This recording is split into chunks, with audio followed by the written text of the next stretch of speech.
Muy buenos días. Les doy la más cordial bienvenida a todas y todos nuestros alumnos, profesores y a todo el equipo de colaboradores que ha hecho posible reanudar nuestras actividades en este ambiente adverso. La celebración de la Lectio Brevis es una tradición en muchas universidades centenarias y particularmente en las que son confiadas a la Compañía de Jesús. Con esta expresión latina denominamos la inauguración oficial del ciclo escolar en la que una profesora o un profesor distinguido presenta ideas inspiradoras en el contexto del momento. En esta ocasión nos ofrecerá esa lección breve el doctor Alexander Satyrka, quien nos hablará sobre el sentido de la inspiración cristiana en nuestra universidad. Alex, te agradezco de antemano esta cátedra. Pero antes de darle la palabra a Alex, quiero ofrecer a toda la comunidad una visión de futuro y de esperanza. Debido al estado actual de la pandemia, nos vemos obligados a iniciar el ciclo escolar a distancia. Hemos realizado diversas acciones tanto en infraestructura física como en capacitación a nuestro cuerpo docente para realizarlo lo mejor posible. Todas y todos queremos volver al campus del ITESO, no solo por su belleza y su equipamiento para la formación profesional. Queremos volver por lo que significa convivir con otras personas que nos ayuden en nuestro crecimiento personal. La interacción con los otros y las otras nos permite comprender que somos seres sociales y que la vida humana tiene sentido en función de nuestras acciones en favor de los demás. Mi invitación es a que no pierdan la esperanza. Volveremos en cuanto las condiciones lo hagan posible. Para lograrlo, están de por medio los cuidados que tomemos. Cuando volvamos al campus, encontraremos situaciones muy diferentes a lo que estábamos acostumbrados. Hemos adecuado los salones, los pasillos, el transporte universitario, las cafeterías y otros espacios para conservar la distancia necesaria y para cumplir los protocolos de seguridad. Así podremos continuar con la formación de nuestros alumnos y alumnas en la competencia profesional, la conciencia social y ambiental que nos hemos propuesto. El aislamiento físico que debemos conservar nos presenta situaciones para reflexionar sobre modos de ser creativos e innovadores. Es un contexto para ejercitar la resiliencia, esa capacidad para salir adelante de situaciones adversas. Estoy seguro que tanto en lo educativo como en otros ámbitos surgirán nuevos y mejores modos de hacer las cosas que propiciarán mayor colaboración entre nosotros y serán más respetuosos con la naturaleza. La historia nos muestra que nuestros antepasados vivieron también situaciones angustiosas. Seguramente dudaron y sufrieron en su momento, pero muchos de nosotros heredamos de ellos una gran fe en el Dios de Jesús, una esperanza que se apoya en la creatividad humana y un amor al prójimo que, como nos enseñó San Ignacio, debe ponerse más en las obras que en las palabras. Estos tiempos nos invitan a poner lo mejor de nosotros mismos para salir adelante. Ojalá que esto se traduzca en aprendizajes nuevos que nos permitan ser mejores hombres y mujeres para el servicio de los demás. Bienvenidas y bienvenidos a este nuevo ciclo escolar. Muchas gracias.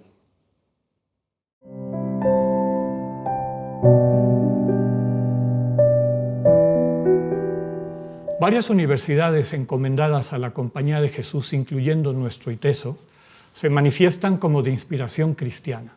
Si bien no son universidades eclesiásticas ni confesionales, sí declaran que el sustento de su práctica educativa está en la visión cristiana de la vida. Quisiera compartir con ustedes esta mañana en qué considero yo que consiste esta inspiración fundamental. Para entender la visión cristiana del mundo y en particular de los seres humanos, tenemos que remitirnos a Jesús de Nazaret, su experiencia de Dios y la pedagogía espiritual o mistagogía que transmitió a sus discípulos.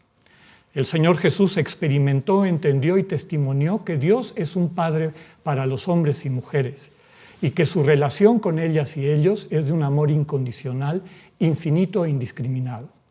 Para el Dios revelado por Cristo, lo fundamental son las personas, los seres humanos. Jesús denuncia el sinsentido de una religión y organización social centrada en las cosas y no en las personas. Para él no hay nada más sagrado y digno de respeto en el mundo que el ser humano. Por eso, cada ser humano es más importante a los ojos de Dios que cualquier cosa, incluidas las cosas sagradas. Para los cristianos, cada persona es un absoluto, en el sentido de tener un valor intrínseco que no se puede relativizar en función de nada, ni siquiera de las cosas y prácticas sagradas. Para seguir profundizando en la visión cristiana, es importante acercarnos a varios conceptos indispensables. El primero y fundamental es precisamente el de persona. Entender a la divinidad y al ser humano como persona es posiblemente la mayor contribución de la tradición cristiana a la humanidad. Para profundizar en su noción de persona, los cristianos reflexionaron con base en su experiencia para describir los elementos que la fundamentan: libertad, gratuidad, amor de agape y comunión. Sin estos referentes no se puede hablar de una visión cristiana de la realidad. Abordémoslos brevemente para entender su importancia y sobre todo la manera como están relacionados en un todo armónico. La visión contemporánea de persona le debe mucho a la tradición cristiana, especialmente a los autores conocidos como los tres grandes capadocios: Basilio el Grande, Gregorio de Nisa y Gregorio Nacianceno. Estos místicos teólogos parten de su experiencia de trascendencia, de su encuentro vivencial con Dios como realidad última y de captar que esta realidad última no es una soledad volcada sobre sí misma, sino una comunidad de personas en relación entre ellas y con cada uno de nosotros. Para ellos, en la línea de Jesús de Nazaret, Dios no es un concepto o una idea, sino una presencia, y una presencia en comunicación. Fueron perfilando el discurso teológico que describe la experiencia del creyente al entrar en comunión con el misterio trinitario. Una comunidad de personas cuya entrega libre, total e irrestricta les lleva a vivirse como uno, sin división y al mismo tiempo sin confusión. Describe la vivencia de la paradoja de que mientras más se vacía cada una de estas personas en un acto de donación a las otras, desde el anhelo de verse convertido en vida del otro, en vez de perderse o diluirse, la propia identidad se fortalece y alcanza su plenitud. Habría que subrayar que esta experiencia de Dios se encuentra ya en textos cristianos muy antiguos, donde podemos encontrar fórmulas prototrinitarias. Un ejemplo claro es la oración bendición con la que termina la segunda carta de Pablo a los Corintios. La gracia de nuestro Señor Jesucristo, el amor de Dios, del Padre, y la comunión del Espíritu Santo estén con todos ustedes. Es decir, acoger la vida de Jesús entregada como don, charis, gracia, para que tengamos vida, nos permite acceder a la experiencia de Dios como fuente infinita de amor. Y desde esa experiencia somos capacitados para vivir desde el dinamismo de la comunión. Integrados a la comunión, nos volvemos agentes de común unión para los demás. Los primeros cristianos vincularon esta experiencia del Dios que es entrega de sí con un texto insólito de la Biblia hebrea. En Génesis 1:26 encontramos el primer relato de la creación del ser humano. Literalmente dice, y dijo Dios, primera persona singular, hagamos al ser humano a nuestra imagen y semejanza, primera persona plural. Es decir, se habla de Dios a la vez como unidad y como pluralidad, caso inédito en la Sagrada Escritura de un pueblo con una religión monoteísta radical. Y llama especialmente la atención que este texto esté vinculado específicamente a la creación del ser humano, subrayando que fue creado, que vino a existir, como imagen y semejanza de este Dios que es unidad de la comunión de distintos. Los capadocios utilizaron el mismo término para describir a las personas trinitarias que a las personas humanas, hipóstasis, del griego hipo, lo que subyace o está debajo, y stasis, estar de pie o simplemente estar. Es decir, aquello que fundamentalmente sostiene a quien está. En otras palabras, aquello en lo que radica su identidad. El Padre, el Hijo y el Espíritu Santo tienen cada uno esta identidad irreductible que al mismo tiempo no existe fuera de la comunión. La doctrina cristiana afirma lo mismo de cada ser humano. La identidad de cada ser humano es irreductible. Así, hipóstasis aparece como principio de diferenciación, lo que nos hace ser quienes somos y no otra persona. Por otro lado, los autores del dogma cristiano utilizaron también el mismo término, usía, para describir la unidad, principio de unión, tanto la divina como la humana. Esta unidad surge de la comunión de las personas, hipóstasis, haciéndose una a partir del dinamismo del amor de agape. Usía se deriva de la sustantivación del participio griego on, del verbo ene, ser, que se tradujo al latín creando el término esencia, participio presente del verbo ser, es decir, siendo. En resumen, la identidad de las personas humanas es imagen de la identidad de las personas divinas, como la unidad humana, la comunión o esencia compartida, es imagen de la unión trinitaria. Ambas son inseparables y concomitantes. No existe la identidad irreductible sin la comunión, ni la comunión sin la identidad irreductible de todos los que la constituyen.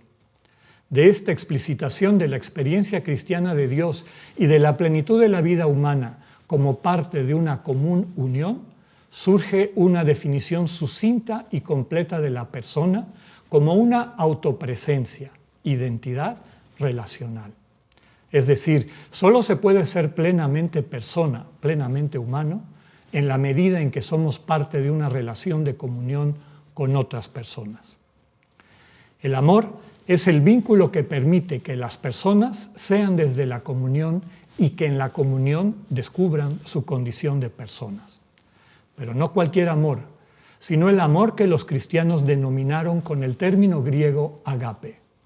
Hay 3 términos griegos que definen un vínculo de atracción entre 2 o más partes y que suelen todos traducirse como amor: eros, filía y agape.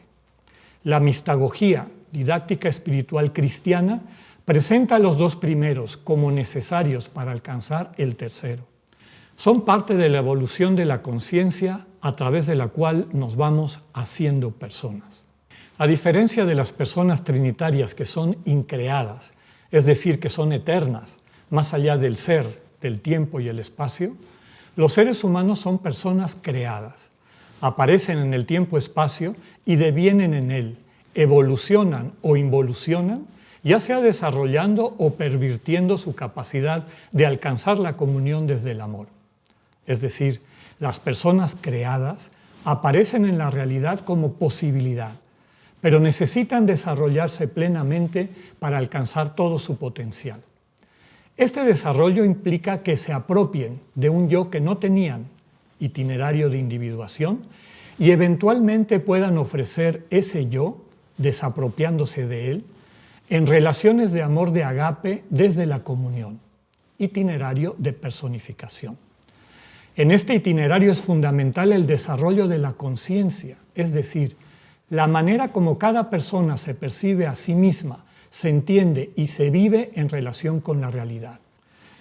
La mistagogía cristiana presenta el camino desde la toma de conciencia de los 3 estamentos fundamentales del ser humano según la antropología paulina: cuerpo, mente y espíritu.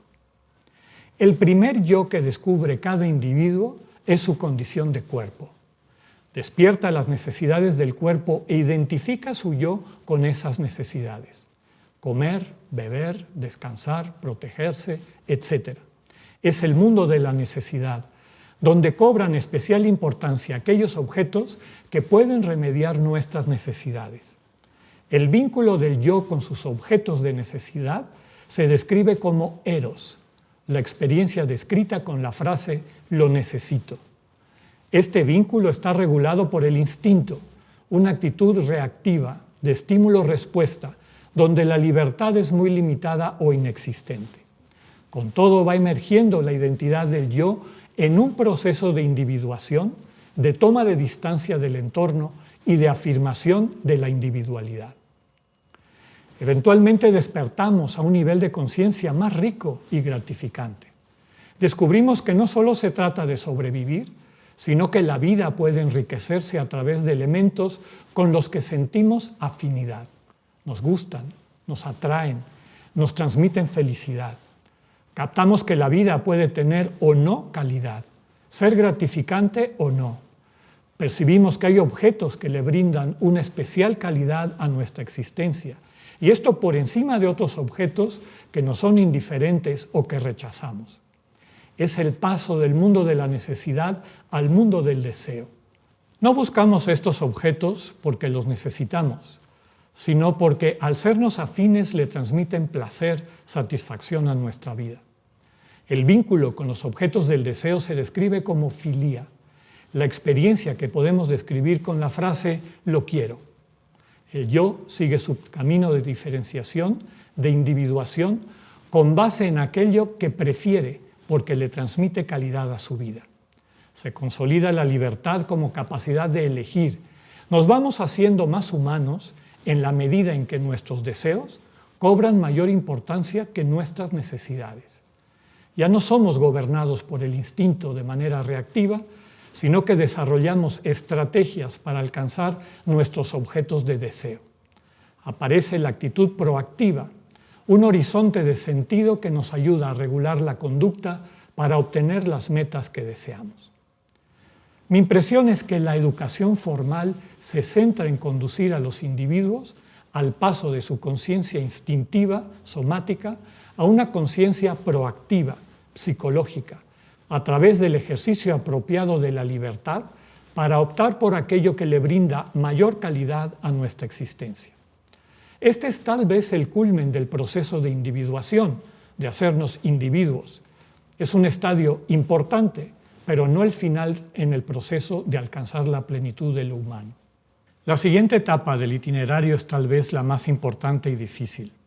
Pasar de la individuación, un yo que pretende consolidarse desde sí mismo, a la personificación, un yo que descubre que no puede entenderse fuera de la relación con otros yo.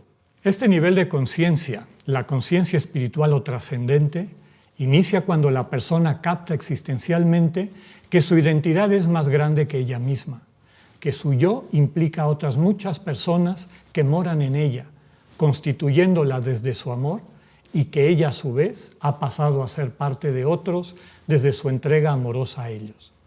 Percibe que el yo sin el nosotros es imposible. Igualmente entiende que el nosotros sin la presencia de los yo irreductibles que lo integran es imposible. Aprende a ser uno con los demás sin división y sin confusión. Ser uno con los demás sin estar confundido con ellos es lo que llamamos comunión. La comunión se construye desde un nuevo nivel de conciencia, la conciencia contemplativa, la experiencia de vivir del don y de ser don, recibir y dar en gratuidad. Nace cuando captamos que alguien nos entrega lo mejor de sí, su vida misma, en total gratuidad. Esta vivencia rompe la convicción surgida de la conciencia proactiva de que todo me lo tengo que ganar por mí mismo y lo que más me agrada es porque me ha costado más trabajo. La conciencia contemplativa capta que lo más importante, ser amados por lo que somos y no por lo que hacemos, no es fruto del esfuerzo, sino que es necesariamente un regalo. Este es el principio del tercer tipo de vínculo que solemos traducir como amor y que los cristianos denominaron con el término griego agape. Implica movernos del mundo de las necesidades y los deseos al mundo del anhelo, básicamente del anhelo de entrar en comunión con el amado y que nos ama, sin división y sin confusión. Queremos ser uno con el amado, que nada nos separe, pero sin perder la identidad de cada uno. El amado es sujeto de mi anhelo, precisamente porque no es una proyección de mi yo, como pasa con el eros y la filía, sino por su total y radical alteridad que se me entrega libremente. El agape, por lo tanto, describe el vínculo ya no con objetos, de necesidad o de deseo, sino con un sujeto que me ama, que se me entrega desde su propia libertad. Nos hace recordar aquel que nos amó primero. El dinamismo del agape se puede describir con la expresión lo amo, que espontáneamente utilizamos solo para personas y no para objetos. En el agape descubro el nivel de libertad más radical y pleno, la libertad para entregar mi existencia de manera que pase a ser parte de la existencia de otra persona y viceversa. La libertad de darse, de entregar la vida para que otros tengan vida y desde luego captar que mi vida es en la medida en que la recibo de quienes se me entregan en libertad. Este último estadio del itinerario de hacernos personas no se puede vivir en soledad. Requiere necesariamente ser parte de un colectivo donde el dinamismo del agape se pueda encarnar, sostenernos, hacernos entre todos desde la donación mutua como expresión de la benevolencia, desear el bien del amado.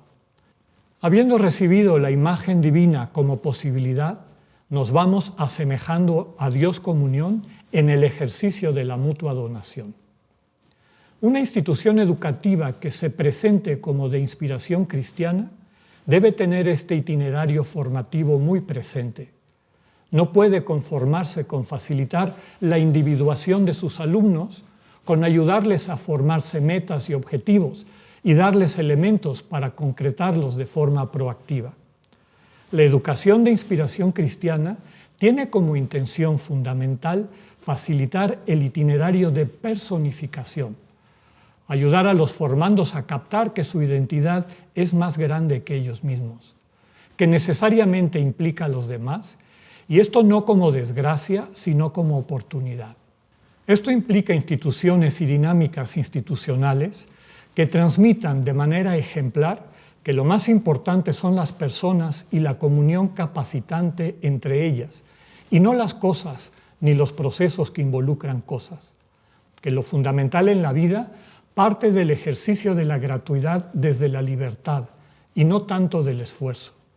Que puedan entender aquella expresión del padre Adolfo Nicolás, anterior general de la Compañía de Jesús, quien afirmaba que las instituciones educativas confiadas a la Compañía de Jesús no buscaban educar a los mejores del mundo, sino a los mejores para el mundo. Muchas gracias.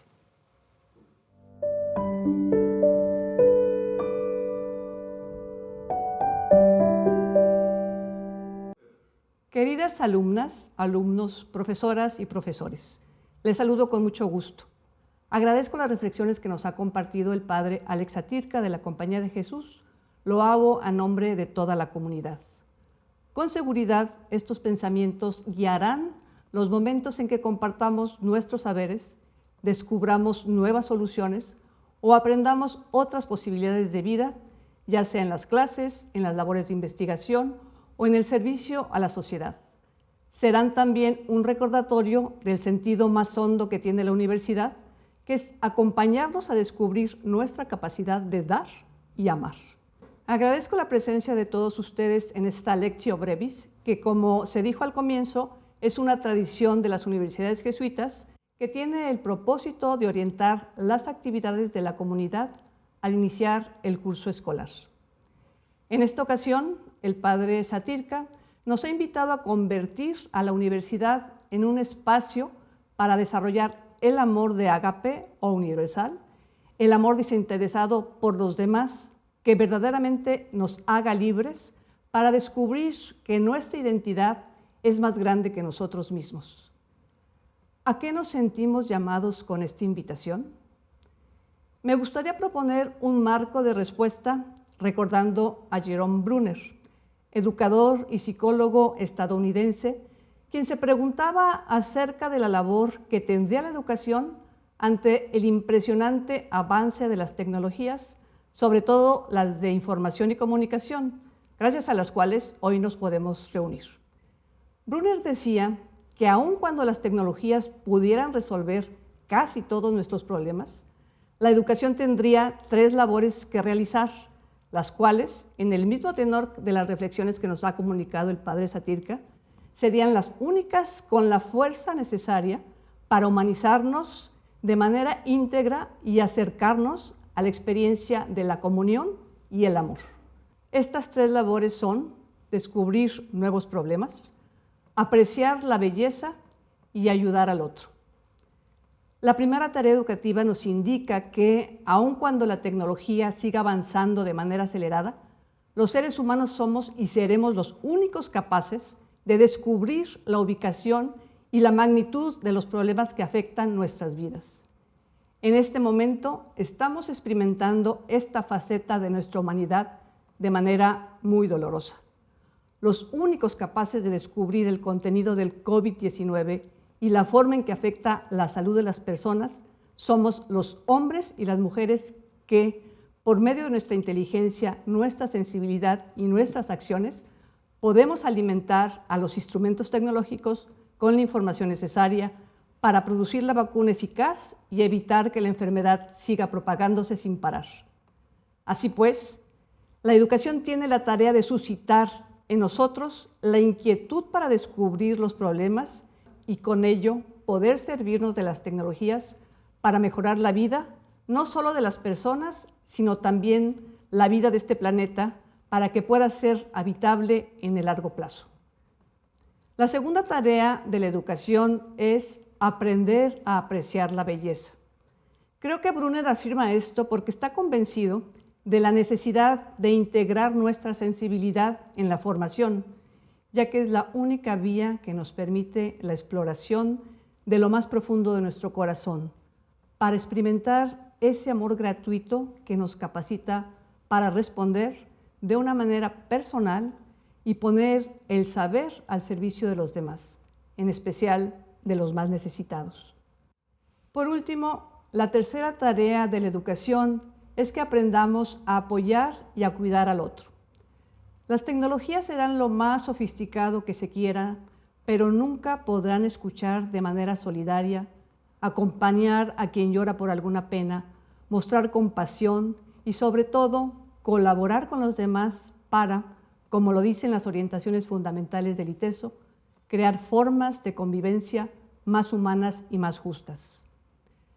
Termino subrayando este llamado a descubrir y a transformar la realidad, integrando nuestra sensibilidad para ahondar en una respuesta personal y única que busque la comunión con los otros y el servicio a los demás, en especial a los más vulnerables, para así promover una universidad y un mundo en el que florezca la experiencia del amor que incluya a todos los que habitamos nuestra casa común. Muchas gracias, bienvenidos.